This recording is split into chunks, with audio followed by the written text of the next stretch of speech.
Hi, my name is Alex Wisch. I'm here from Wish Fit. I'm a performance coach. Today, I have Cindy Garvin, who is a clinical psychologist, interviewing me. We're going to be talking about cognitive load and how it's the first step getting into that flow state. Would you like to take it away? I would. So, talking about cognitive load, can you give us an operational definition? What are we talking about when we say cognitive load? Yeah, so cognitive load is it basically comes down to our working memory. It's our ability to utilize our working memory, and if it's one, it's how much working memory do we have at a given point in time. So a way I like to look at it is I like to compare it towards RAM in a computer. So if you look at a computer with working memory, and let's say you had multiple apps. I know people love streaming Netflix, while you're working on a project and while you're live streaming, doing a lot of things. Now, what happens when you have multiple apps open is that the quality of Netflix starts to diminish, right? And it keeps reloading. Or if you're live streaming, the quality will cut in and out. And if you're working on a project, if you have multiple apps open, it'll be really hard to transition between Word documents online or what you're working on. But as soon as you close out a lot of those apps, then all of a sudden that one task that you're doing becomes a lot more efficient and you're able to engage in that task and be productive. So with our brain, similar concept. It's how many thoughts, ideas, concepts we're thinking about at one given moment in time. The least, when we think about the less concepts we have floating in our head, the more productive, the more focused we're going to be. So, it really sounds like, we've been led to believe that multitasking is the way forward, but it's really the opposite. So, in order to get ahead, in order to make progress on something, we need our full attention focused on one activity. So, what does that look like day to day for an executive, for a athlete? What does it look like when you're sort of overloaded? So things kind of so when you're overloaded, so things that when you're looking at being overloaded, so I think some really good examples would be um, one, people who live extremely busy lifestyles. When you're going from one task to another task, another task, another task, when you transition without anything to kind of buffer, what tends to happen is we take task A. When we have task A and we go into task B, we still have thoughts from task A going into task B, and we don't have our full focus on task B. So if you keep rapidly changing, all of a sudden you get to like D, but you're still thinking of A, B, and C, right? So it's Sort of a hard to fully. lag between them. Exactly. Then you're kind of your thoughts or your ideas and your focus is divided. Other areas that when it comes to cognitive load, I think that's on a lot of people's mind is day to day. We're engaged in activities. We're driving. I mean, here's one great example. The law of Massachusetts. They made a law about not texting and driving because they want your complete focus to be on driving. So you're the best at driving and the highest performance at driving, right? So you're not going to crash your car. When you're texting and driving, now your focus is divided and your cognitive load's higher because you're thinking about texting and you're also trying to view around you your surroundings and any emergencies that's going to happen. And therefore, you become less efficient at texting and you become less efficient at driving. So, And some never other, text and get mad at the same time because your message won't be as good. yeah, exactly. Your text messaging will not be as good. That's why you don't text and drive. Um, other areas is like, if we have, we're very now. I mean, a while ago, people didn't used to have cell phones. When I was a lot younger, it was a very new thing. And, now everyone has cell phones, everyone's on their computers, laptops, everything is portable. We transport it. And we have this concept of always being connected. When you can reach out to something, get some immediate response, it gives us this immediate dopamine increase. And we feel good for an immediate second, right? But the issue is if we're doing work and then all of a sudden we get updates and notifications about emails throughout the entire day, again, it's not even just that we're getting a notification or we're looking over for a brief second. It's like even looking at that subject line or even a brief idea on it, like now all of a sudden it makes you think about a meeting early in the day, or maybe it's not a great message from your girlfriend Spouse. or a spouse, or something, and then you're trying to work on a project, and again, it's taking away from your focus. All right. So those are some general examples. All right. So cognitive load is the enemy. We want to reduce it as much as possible. And it sounds like in order to get into flow, we need to make sure that we've reduced cognitive load. So how are those two things connected? Yeah, and just to, for some people that might be jumping on for the first time, I just want to really explain and just kind of reiterate the idea of flow real quick. Just this flow is this idea of being fully immersed in an experience where your mind is working as efficiently as possible towards the activity you're engaged in. So whether you're playing a sport, whether you're writing a book, whether you're a professional, you're having a business meeting, it's that your full attention is there, you're performing at your peak, and you're feeling great doing it. So can you ask that question again? I just want to kind of reiterate that. Sure, absolutely. So we're talking about how cognitive load is connected to flow. And it sounds as though the higher the cognitive load, the more difficult it would be to even get into flow. Yeah, so yes, so there's a couple thoughts here. One is, I mean, originally when they had this idea of flow and this idea of like, well, how can someone be super productive or 5 times more productive, in this flow state? Or how can, like, they have like the idea, like, professional skier going down a hill where it's like super steep, jumping through these chutes, missing trees, doing all this stuff, avoiding all these things. Like, their brain must be, you know, everything must be lit up. Everything must be going, Going a mile a minute. yeah, exactly. And when they actually looked at SPEC scans, they realized that that's actually not the case at all. They actually found a high correlation between a SPEC scan of someone in flow and someone who's meditating. Um, and the only difference was there was a part of the medial prefrontal cortex that deals with self-expression that was lit up in flow compared to meditation. But really, when you think about it, so that would mean that our attention, our brains being as efficient as humanly possible on the given task. Now, with a cognitive load and with thinking about multiple things or using, you know, emotional intelligence, and you have to engage in logic, you're engaging in all these things with multiple different stuff, you're going to get the opposite. You're going to get your brain not being efficient at all. So the idea is reducing cognitive load, getting your brain to really be as efficient as possible on a given task that you're working on. I mean, I think all of us are so conditioned to think that multitasking is how you get things done. So we've set up our lives around that. Everything is connected to everything. So, what are some things that we can do in life that will reduce cognitive load to help us get into flow later? Yeah, and to really quick on the idea of multitasking, I just want to touch upon this one thing is there's sequential versus parallel. So there's two things in life that we have. We can do things sequential, one after the other, or we can do things in parallel. And multitasking is this concept of doing things in parallel. Life's not perfect. There's not always going to be a time where we can do one thing at a given moment. But the idea I'm enforcing is trying to really minimize that and really fall into the sequential steps. Um, the Moving into this idea, I think what you asked is what can we do to reduce cognitive load? I think that was your question. Mhm. So there's a lot of different things we can do to reduce cognitive load.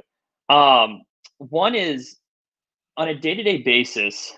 One thing is an exercise would be let's looking at your life, look what you do in a week to week, and seeing what activities you do, and breaking it down towards knowing what your values in life are and connecting these activities um, with your life values, and also connecting it to the resources, right? And if you can find those activities that, one, they don't really connect the values, and two, they use a lot of resources, then we can start to eliminate things in our life that might be using a little more cognitive load on a day-to-day basis that we can eliminate. So part of it's kind of eliminating things from our week-to-week activities that might reduce the cognitive load.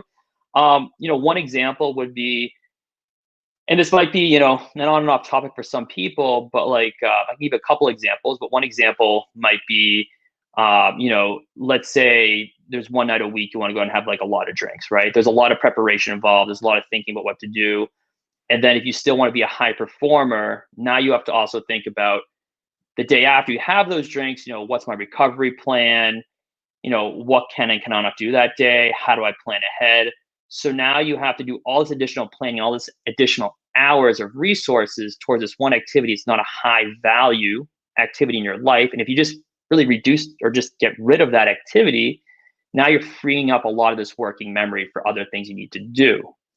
So just to clarify, when we say resources, we're not talking about, financial or other things. What we're talking about is mental resources. We're talking about the limited amount of cognitive attention that we have at any given point. Is that what we're saying when we talk about resources? Yeah, I mean, I think right now we're talking about, the idea that like the time it's taking us to think about things, how many things we're thinking about in a given day. So the idea is kind of simplifying, finding what our core values are, what are the things we really want to focus on, and taking other areas in our life and simplifying those. So like, if there's other ways in our life, I mean, if you're a really if you're really like a busy individual, and a big part of your day is food prep, and during the day you have to worry about what meal am I cooking, where am I going to get the food, maybe having someone do meal prep for you might be an advantage and kind of reduce cognitive load. To get a little more specific towards what can we do in the here and now that's a little more immediate, some ideas are going back to the emails, is actually having 2 or 3 times a day you put in your schedule, you schedule this in, and those are the only times a day that you're going to check your emails or you're going to check your phone. And during the other time, you're going to either turn your phone off or turn notifications off. So you just minimize distraction. So those are a couple. I'm wondering if you can do that with, so immediately when I hear I have to turn off my email, I go, what if somebody needs me? What if I have to get back to somebody immediately? So all of these, worries pop up. What do you recommend somebody does with, those concerns? Yeah, sure. So I mean, here's the thing: if your goal and what we're talking about is kind of taking that level of becoming a higher performer, and becoming more productive, with everything, there's always a cost. And one of those costs might be you might not get back to someone immediately who's used to getting back to immediately. And in the beginning, there might be a little frustration from the individual. They might be a little annoyed and might not think that they're as important. What I suggest in those situations is, tell people, like, and if these are people that are supportive individuals in your life, just say, look, my goal is to become more productive. I have this higher arching goal in my life I'm trying to achieve. And to do that, I need to be as focused on my task as possible. And I will be checking my emails at this given time, and letting people know that so they have reasonable expectations when they can hear back from you.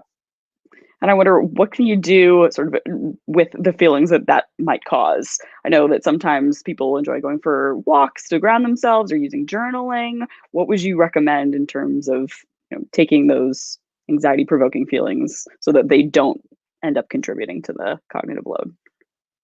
Yeah, I mean, so that jumps into another concept, is that, you have, I mean, anxiety and worry. I mean, those are cognitive loads in themselves, right? And those are things that we want to be able to kind of manage on a day-to-day basis, along with, things that we create too is judgment, how we judge ourselves personally, what we're thinking about ourselves at a given moment in time, and what we think about other people.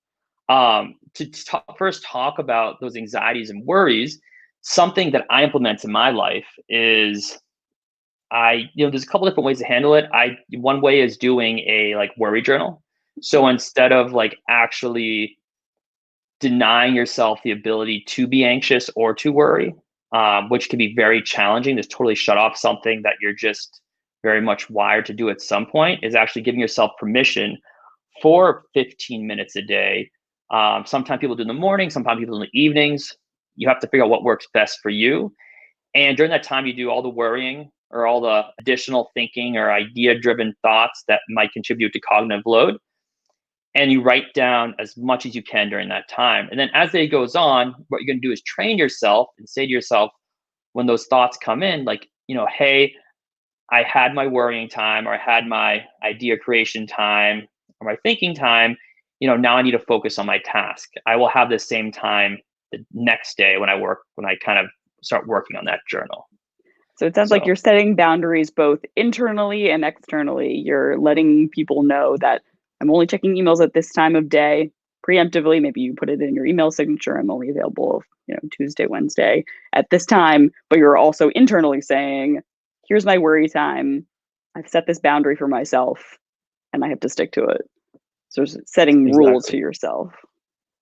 Yeah, and that kind of jumps into this other concept. I mean, when you're implementing new ideas, one thing that can also add to cognitive load is remembering what ideas you're implementing or when to implement them, or the decision making. I mean, decision making in general adds to cognitive load. And the more we can reduce our decision making at any given time, the more we'll be able to focus the task at hand. Now, that doesn't mean not to make decisions. That's actually quite the opposite. What I have my clients do is create what we call like the rule book of life. All right. So ahead of time, you create rules where if you're in certain situations, then you will stick to these rules. So for example, let's say you go to buy a car, right? And car salesmen tend to be very aggressive towards selling you a car.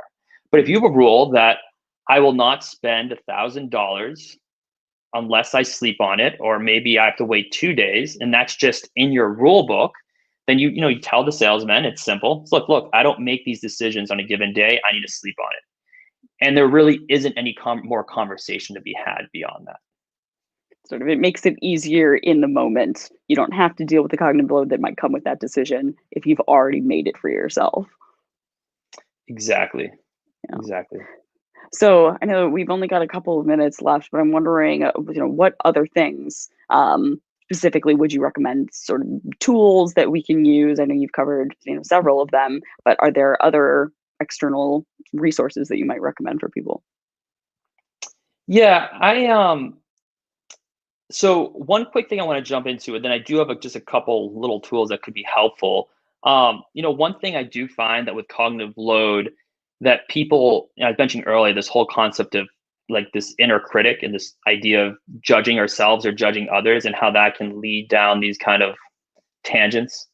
Um, and something that I do as a practice also is, there's a term called mindfulness that has to do this idea of being present, or really participating in activity and being mindful of what's around you.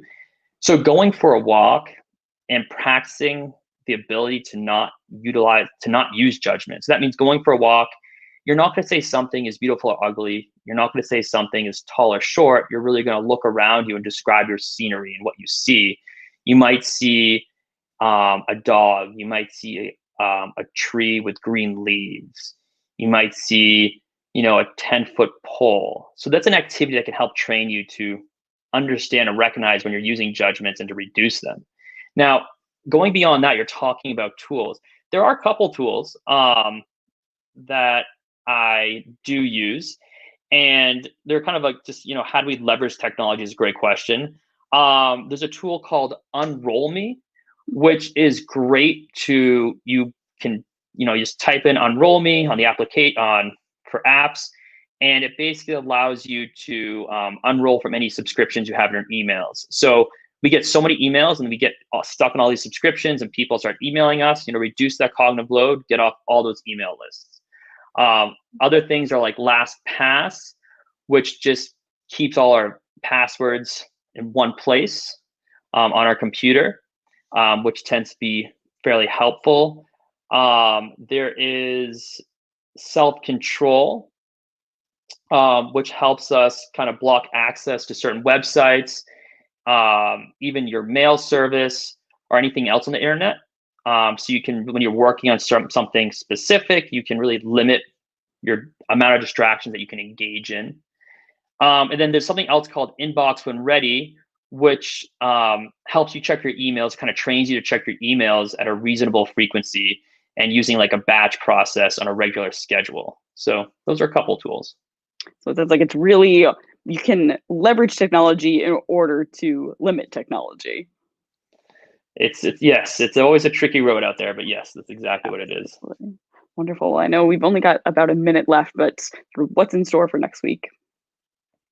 Yeah, so next week we're going to talk about this idea of building an indestructible foundation through positive psychology. a lot more with the basics. So everything with positive psychology, we're talking about, exercise. We're talking about sleep. We're talking about nutrition. Um, incorporating concept of positive self-talk. The research behind gratitude, not just why to use it, but the actual research behind it. So if you have a pyramid, and let's say this foundation is the most important piece, and this is what's going to allow us to actually create consistency on a daily basis in order to also help this drive this concept of engaging in flow and living that higher performing, productive, and happy lifestyle. Excellent. Well, I can't wait to hear more. All right. Well, thank you everyone for joining us. It was we appreciate you all listening in. And if you have any questions or comments, please it'd be my pleasure for you to post them, and I'd definitely follow up. Take care.